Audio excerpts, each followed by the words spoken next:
Kandida tsara vintana ka nahazo alalana piasan'ny kianjan'i Coliséum Antsonjombe ho amin'ny datan'ny 20 volana okotobra ho avy izao ny kandida Sylvain Rabetsaroana saingy efa nisy namandrika mialoha nefa ny toerana amin'ny daty voatondro io. Ankoatra izay isan'ny noentiny tamin'ny mpampalalà vaovao tamin'ity andro androany ity ny fomba fijeriny ny raharaha tao Nosy Be tao. Ravakaran'Andriamanalina Stefana Razafy Mandimbo no mitondra ny akon'izay.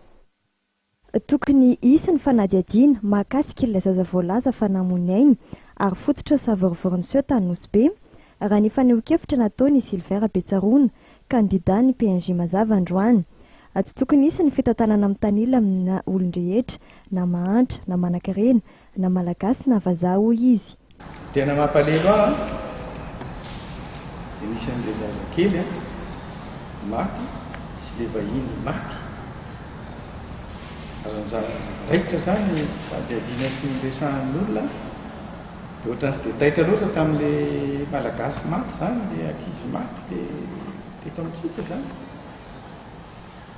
Aina ilay mitovy amin'ny aina ihany fa no nisy vahiny maty zany taitra ny malagasy, taitra ny eran-tany nisy vahiny maty.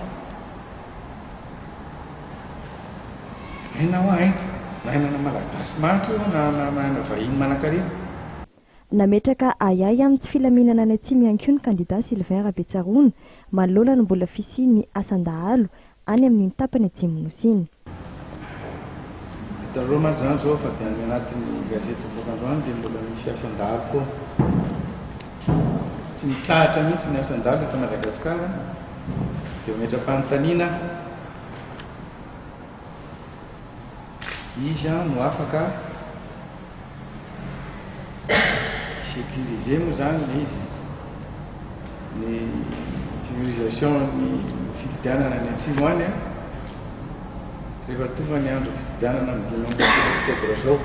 Isan'ireo kandida tsara vintana tamin'ny atsapaka ny karakarain'ny senita mahakasika ny fahazona ny kianjan'i Coliséum Antsonjombe ihany koa ity kandida ity ka amin'ny 20 volana oktobra ho avy izao ny daty voasarika tao. Saingy fantatra moa androany fa efa nisy namandrika mialoha ny toerana. Misy indro kely nefa fa misy fankalazana sady misy fotoam-pivavahana efa nkarakarain'ny katolika efa tamin'ny 28 mai izy nahazo ny autorisation.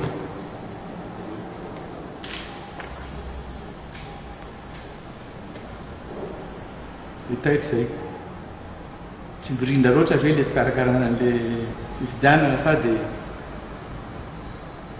atao fototrotran'izao ilay izy fa izay aloha tena victime mihitsy amin'ilay izy ary zaho dia izao zaho olona mino olona mivavaka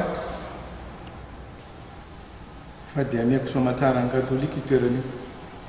Nanaitra ny sain'ny tompona andraikitra amin'ny tokony isy ny fanadihadiana mikasika ny vola amina miliara maromaro nentina tamin'ny fiara vaventy roa izay tokony aterina tao amin'ny banky foibeny Madagasikara ary tsy hita-popoka amin'izao ihany koa ity kandida ny PNJ mazava ity. Namafisy ny ary fa maro ny vola maloto mivezivezy mandritra izao fampelezan-kevitra ny fifidianana filoham-pirenena izao.